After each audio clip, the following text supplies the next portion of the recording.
കാറ്റ് നോക്കിയിരിക്കുന്നവൻ വിതയ്ക്കുകയോ മഴ നോക്കിയിരിക്കുന്നവൻ കൊയ്യുകയോ ചെയ്യില്ല. ഓരോന്നിനും സർവശക്തനായ ദൈവം ഓരോ സമയവും കാലവും നിശ്ചയിച്ചിട്ടുണ്ട്. അതുകൊണ്ട് ആ സമയവും കാലവും നിരീക്ഷിച്ചുകൊണ്ട് നമ്മുടെ ജീവിതം മുന്നോട്ട് കൊണ്ടുപോകാൻ നാം ഓരോരുത്തരും ശ്രദ്ധിക്കണം. നമ്മുടെ ജീവിതത്തിലെ പ്രശ്നങ്ങൾ മാറട്ടെ, അല്ലെങ്കിൽ സങ്കടങ്ങൾ മാറട്ടെ, അല്ലെങ്കിൽ വേദനകൾ മാറട്ടെ, രോഗങ്ങൾ മാറട്ടെ, എന്നിട്ട് അടുത്തത് ചെയ്യാം എന്ന് നാം വിചാരിക്കരുത്. നാം ചെയ്യേണ്ടത്, ഇപ്പോൾ എനിക്കൊരു എക്സാം എഴുതണമെങ്കിൽ അത് എഴുതിയിരിക്കുക തന്നെ വേണം.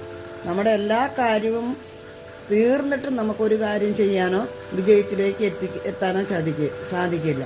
പ്രതികൂലങ്ങളെ ചവിട്ടി നമ്മുടെ നെഗറ്റീവ്സിനെ